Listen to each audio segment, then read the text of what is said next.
Bharat Ratna doctor Bhimrao Ambedkar को कोटि कोटि नमन। ये कार्यक्रम डॉक्टर भीमराव अंबेडकर के जीवन पर आधारित है, जहां भारत की जनता के प्रति उनके योगदानों को पूरी सजगता से चित्रित और रेखांकित करने का प्रयास है। कार्यक्रम में दिखाई गई घटनाएं लब्ध प्रतिष्ठ पुस्तकों से ली गई हैं। इस कार्यक्रम के जरिए चैनल की ओर से एक विश्वसनीय, सजग और सकारात्मक प्रयास है कि डॉक्टर बाबा साहेब भीमराव अंबेडकर के जीवन की संघर्ष यात्रा एवं गौरव गाथा पूरे आदर के साथ घर घर पहुंचे और उनके योगदानों से सभी संपूर्णता में परिचित और आह्लादित हों। लेकिन इससे मुझे कोई आपत्ति नहीं है मेघनाथ जी।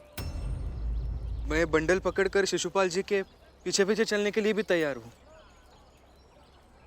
लेकिन मुझे आपत्ति है। ये उचित चुनाव नहीं है बाबा,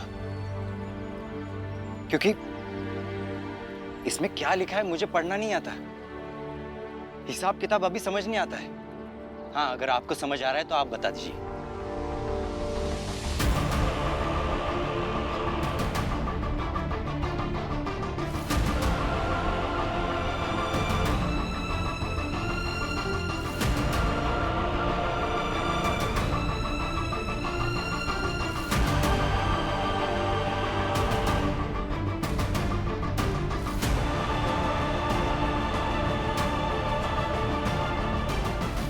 दिमाग खराब हो गया तेरा?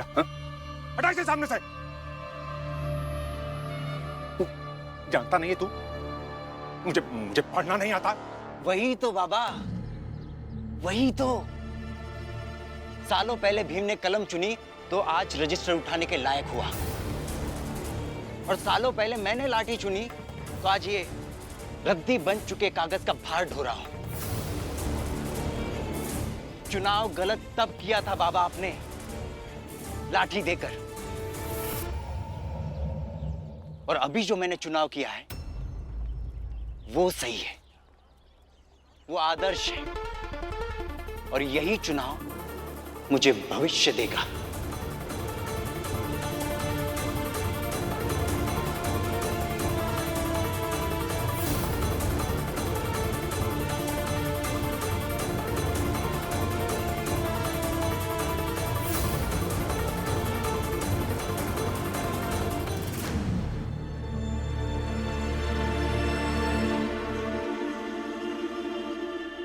और बाबा, बचपन में माँ बाप के सामने बच्चे जो चुनते हैं ना, उससे भविष्य तय होता है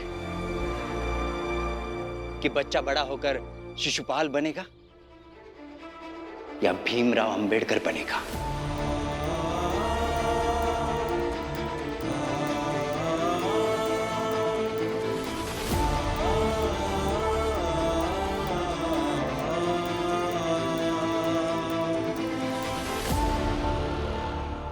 मैं समझ रहा हूँ मेघनाथ जी, आपको बहुत बुरा लग रहा होगा।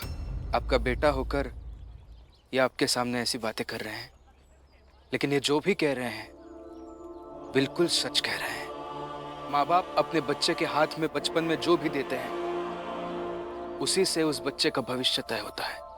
मतलब तुम कहना क्या चाहते हो भीमराव?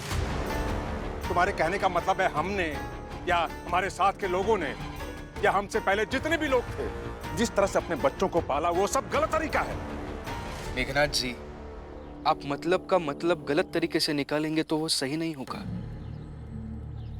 मेरे कहने का मतलब बस इतना है कि हर माँ बाप को अपने बच्चे के हाथ में किताब देनी चाहिए, लाठी नहीं।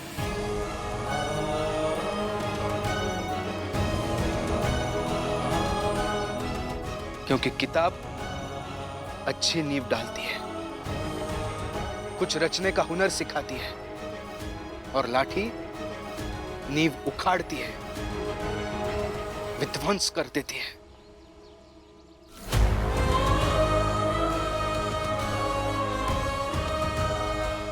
और एक बार नींव पड़ जाने के बाद लोग मेरी तरह हो जाए तो बड़ी मुश्किल से फिर से सब कुछ बदलकर भीमराव की तरह हो पाते हैं, और होना चाहे तो बहुत मुसीबतों का सामना करना पड़ता है, जैसे मेरे साथ ही। देख रहा हूं मैं, देख रहा हूं बेटा। इस फालतू आदमी के साथ रहकर तुझे भी फालतू की बकवास करनी आ गई। जिन लोगों के पास कुछ नहीं होता ना, वही ऐसी बड़ी बड़ी बातें करते हैं। हाथ में ये रद्दी का बंडल लेकर भाषण देने में शर्म नहीं आ रही तुझे? हाँ? बेशर्मों की तरह अपने बाप को समझा रहा है कि मैं गलत हूं और ये सही।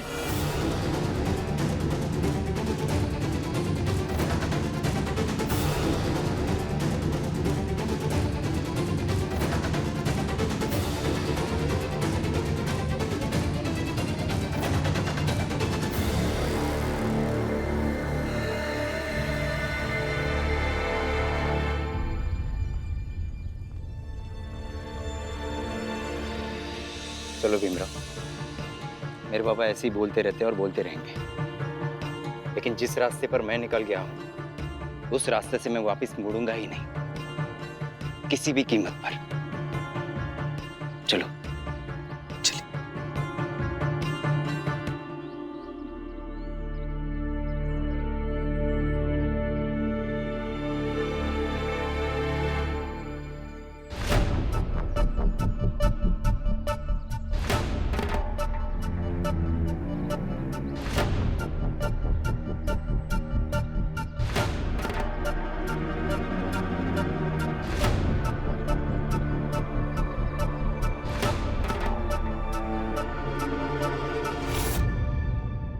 लो, खा लो, दर्द कम हो जाएगा,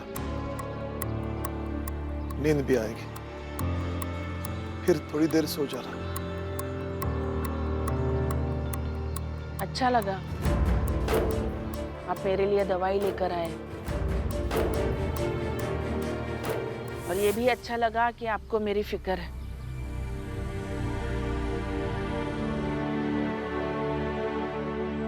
मगर सोना नहीं है मुझे, इसलिए ये दवाई नहीं खा सकती मैं।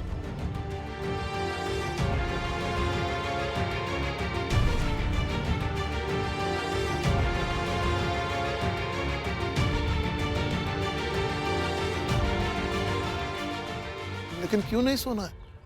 बस ऐसे ही। जीजा भाई ठीक हो?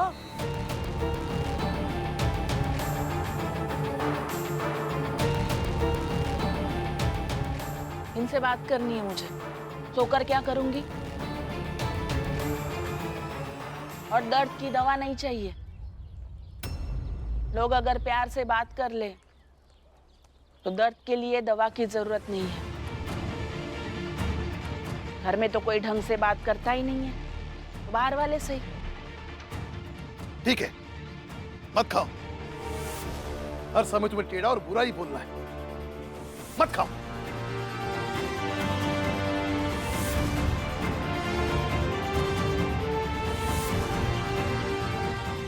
जीजा भाई ये सब छोड़ो, हमारी बात सुनो। पूरन को चाल से बाहर कैसे निकालना है, इका मंसूबा बन गवा। अच्छा है, निकाल दो उसे। हाँ। मजा ही आ जाएगा। और फिर उस भीम और रमा का मजाक बनाएंगे। अरे जीजा भाई, ये समझ लो कि पूरन आज रात को निकलेगा ही यहाँ से। जोकू बाबू, अगर सच में ऐसा हुआ ना तो कल सुबह की शुद्ध चाय मेरी तरफ से। फिर तो जीजा भाई तुम तैयार रहो, हैं?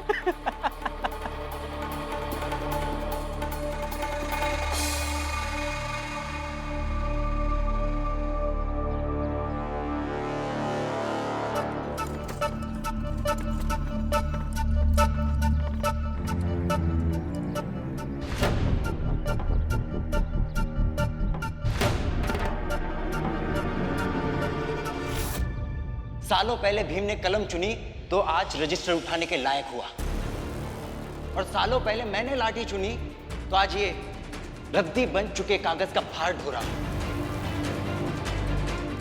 चुनाव गलत तब किया था बाबा आपने, लाठी देकर।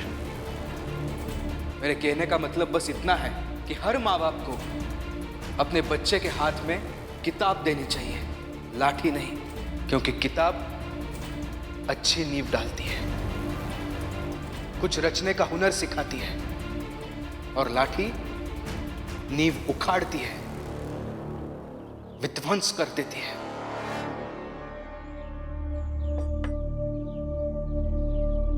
मेघनाथ जी, आपने हमें बुलाया है? हाँ, वो मैं आप ही का इंतजार कर रहा था। भाइयों, देखिए, आप लोग पहचानते हैं ना? पहचान के बताइए कौन है ये? अरे ये तो अपने अखबार के दफ्तर के मालिक के भाई है। अरे असली मालिक तो यही है ना, और दफ्तर भी नहीं गए तो भाई तो वहां रहता है। सही कह रहे हो, मेरा ही दफ्तर है। बैठिए बैठिए। सही कहा आपने कि ऑफिस आपका है, पर आपकी वहां चलती नहीं है थोड़ी सी भी। अब देखिए ना, आप ही के छोटे भाई ने उस भीमराव को वहां नौकरी दी है, पर अब उस भीमराव को वहां से कोई निकाल नहीं सकता, क्योंकि उसके पीछे इतना बड़ा हंगामा हो गया। मतलब ये स्थिति है हम ऊंचे लोगों की, ये हैसियत है हमारी कि हम उस भीमराव को निकाल नहीं सकते वहां से। दूसरी बात भाई साहब, अभी मेरे बेटे को नौकर की नौकरी दी गई। जानते इन सब बातों का क्या परिणाम होगा? दो परिणाम होंगे। उस भीमराव का मनोबल बढ़ेगा, उसे लगेगा कि हम जैसे ऊंचे लोगों में से एक शिशुपाल को उसने अपने से भी नीचे स्तर पर पहुंचा दिया है, अपने मातहत अपने नीचे काम करवा रहा है उसे। शर्म की बात है यह हम सब के लिए। और दूसरी बात, वो शिशुपाल 2 पैसे कमाने लगेगा ना, तो उसे भी लगेगा कि अपने बाप को छोड़कर उस भीमराव की बात मानकर उसने एकदम सही किया है, जो कि हमारे समाज के लोगों के लिए बिल्कुल गलत है। समझ में आ रही है आपको मेरी बात? अरे आप सब मिलकर समझाइए, तब शायद समझ में आएगा इन्हें। कुछ कीजिए। मुझे क्या पता, मैं रोज रोज दफ्तर तो जाता नहीं हूँ, अभी जाकर देखता हूँ। अरे भाई साहब, अभी वहां कोई नहीं मिलेगा, न वो भीमराव न मेरा बेटा शिशुपाल। और मुझे लगता है कि आप अपने भाई को समझाइए, क्योंकि आपका भाई भी शिशुपाल की तरह बन गया है, आपके खिलाफ हो गया है। समय रहते कुछ कीजिए, मैं तो कहता हूँ। समझ रहे हैं ना आप? अरे हम सब की उम्मीद आपसे है, समझिए और कुछ तो कीजिए। मैं बात करता हूँ, मैं आपके साथ हूँ।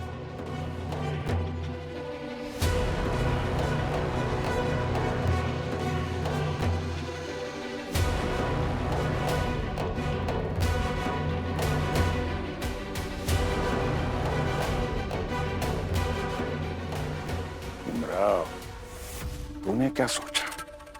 तो राह चलते मुझे ऐसे ही ज्ञान देकर चला जाएगा और मैं कुछ नहीं करूंगा। देखता जा कैसे घेरता हूं तुझे। आज तक मैंने तुझे हराने की कोशिश की ना, अब घेरूंगा, हर तरफ से घेरूंगा, ऐसा घेरूंगा कि तुम सबका दम घुटने लगेगा, घुट के मर जाओगे तुम सब। बस देखते जा।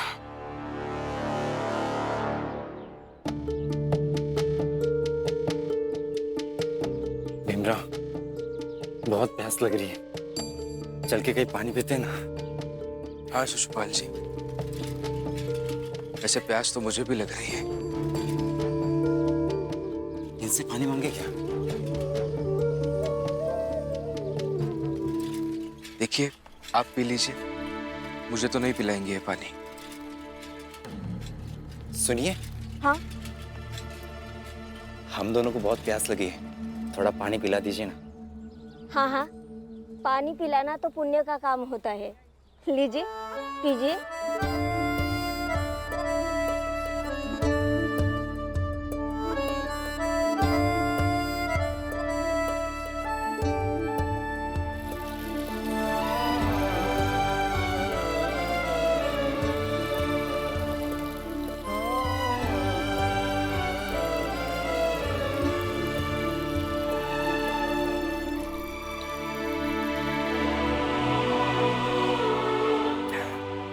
शुक्रिया।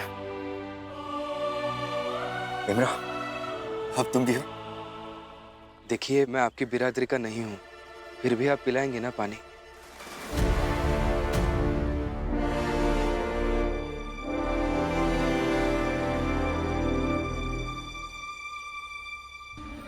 जी, ये भी आपके समाज का है क्या? नहीं, ये आप ही के समाज के हैं। शुक्र है, धर्म भ्रष्ट नहीं हुआ।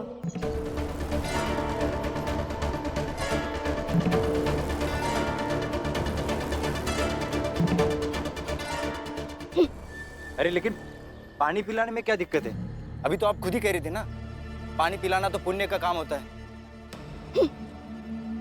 शिशुपाल जी, जाने दीजिए। शायद हमारी बिरादरी को पानी पिलाने से नहीं मिलता होगा पुण्य। हम तो बचपन से ये सब सह रहे हैं, आदत हो गई है। चलिए, थोड़ी दूर चलने पर हमारे पानी पीने की जगह है, वहां चलते हैं। चलिए।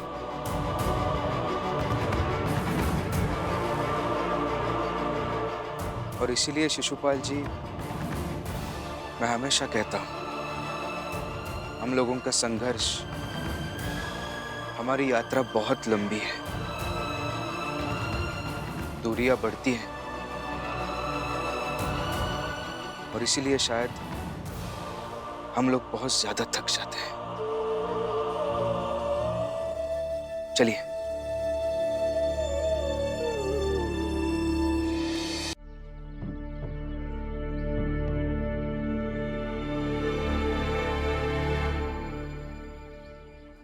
सुन, मुझे नींद आ रही है, मैं जा रही हूँ सोने। क्या कर रही है आप?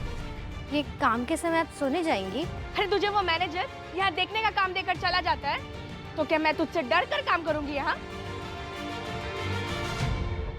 मुझे नींद आ रही है, इसलिए मैं जाकर सो कर आती हूँ थोड़ा। दीदी, आप क्यों करती है ऐसा? मत कीजिए ना ऐसा। रोज रोज घर के मतभेद यहाँ लाना जरूरी है क्या? अच्छा, तो अपनी बड़ी बड़ी बातें घर पर छोड़कर आती है क्या? और ये लक्ष्मी जो बात बात पर तेरा साथ देती है, अपनी ये आदत ये घर पर छोड़कर आती है क्या? दीदी अब क्या कहूँ, मगर ऐसा मत कीजिए। सुन, मुझे ना नींद आ रही है, और अगर मैं इतनी ही दीदी लगती हूँ ना, तो झूठ कह देना मैनेजर से कि मेरी तबीयत खराब है, जबकि मैं बिल्कुल ठीक हूँ। मैं जा रही हूँ सोने। दीदी, चीजों को और मत उलझाइए।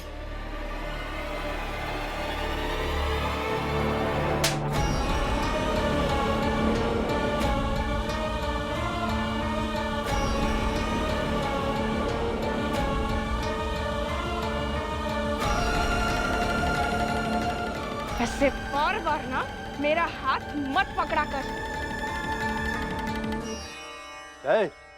मेरी जगह जो मैनेजर है उसे थप्पड़ मारा? अच्छा नहीं किया तुमने। साहब ऐसा नहीं है साहब, वो मुझे दीदी कह रही थी और मैंने उसे देवरानी मानकर ही थप्पड़ मारा है। मैं तो साहब अपना काम कर रही थी, यही आ गई, आकर बहस करने लगी। ठीक है, जाओ अपना काम करो। ठीक है।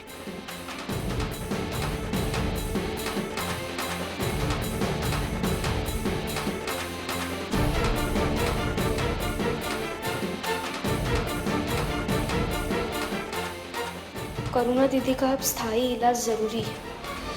समझाकर, मिन्नतें करके अगर कोई ना सुने ना, तो आखिरी हथियार यही बचता है कि कुछ भी करके उसका इलाज किया जाए।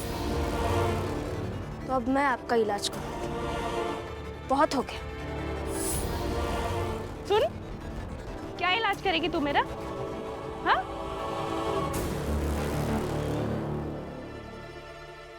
और अपनी जेठानी से बात करने की तमीज नहीं है? आप ढंग से देवरानी समझती है क्या? तो जब आप नहीं समझती तो मैं क्यों समझूं? रमा, शांत रहो ना। सुन, लड़ना है ना तो अच्छे से लड़, ऐसे बार बार शांत रहो बंद कर दे। ऐसा है, घर मत बनाओ कारखाने को। आज तनख्वाह देने की तारीख है, आराम से रहो, सबको तनख्वाह देता हूँ।